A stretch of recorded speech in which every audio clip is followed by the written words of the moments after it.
Going back to our basket view controller, we have this checkout button pressed.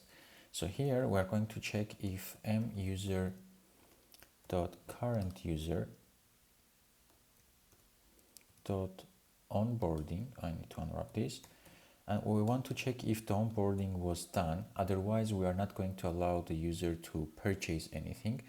I just put an else statement here, because he can verify his email, he can be logged in, but if onboarding is not completed, it means that our user doesn't have an address or name, so we cannot proceed with purchase.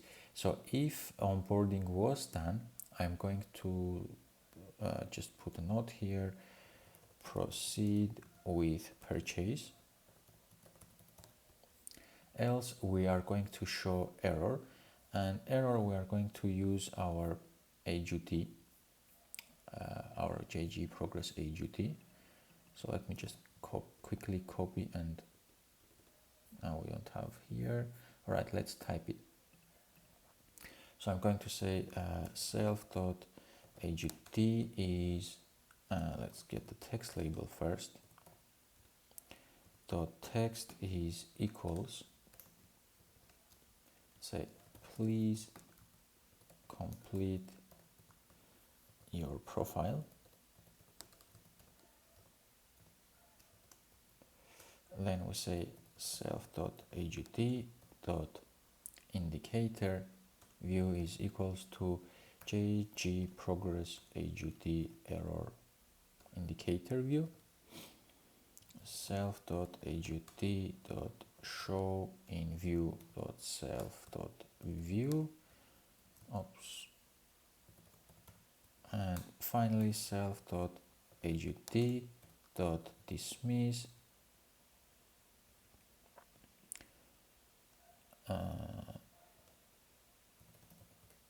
after delay of just 2 seconds. And here I'm going to call a function. Let's write 2 helper functions.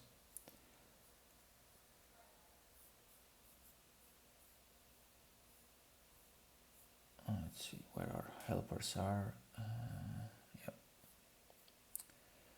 So return basket total, and then we're going to say put private func, and we are going to put our function to empty our basket.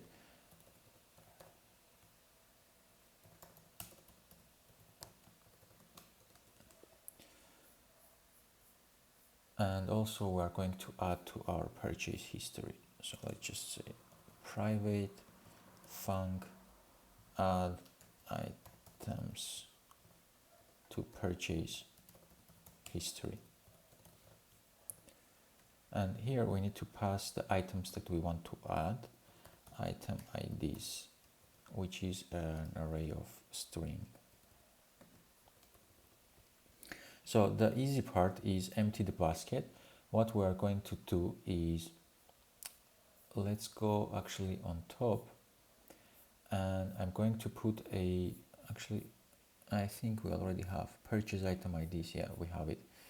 So let me go to my helper functions and empty the basket. Purchase item IDs, remove all. So we basically remove everything from our array. Then we say all items dot remove all, because all items is where we are keeping our items to display here in our view. We want to get rid of them. And then we say table view dot reload data. So once we remove everything from our basket, this will be empty area. So we refresh it to show to our user that he has purchased. So his basket is empty now. And then I'm going to access my basket and wrap this dot item IDs is equals to empty string. Now we want to empty our basket. So this update basket in Firestore, and I'm going to pass my basket and wrap this with values.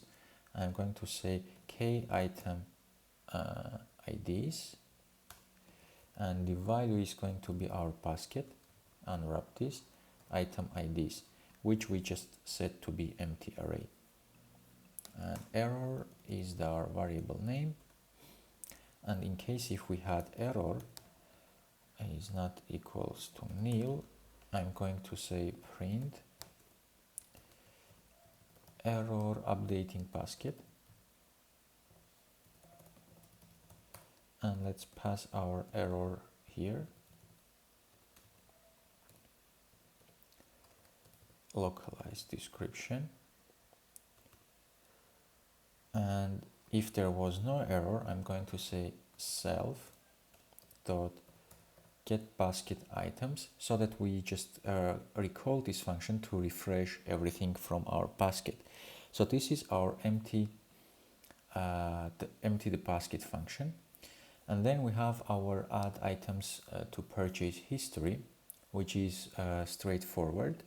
We are just accessing our current user. So we say if user.current user is not equals nil, it means we have a current user and we're going to update it. So we say new let new item IDs is equals to user dot current user. We can unwrap this dot purchased item IDs, and this is our current purchased item IDs. We are going to just add to this our item IDs that we receive. So if we have purchased 3 more items, we are going to add to our existing purchased list. And once we have this, we can say update current user in Firestore with values, and our with values is going to be the key K purchase item IDs, and the value is going to be our new item IDs. And let's just hit enter and put a variable name error, and we just say if error is not equals to nil, we are going to just print it for us. So say print error adding purchased items, and we pass our error dot localized description. So we have the 2 functions ready, empty the basket and add items to purchase history. And in our next lecture, we are going to call them in order to save everything to our user.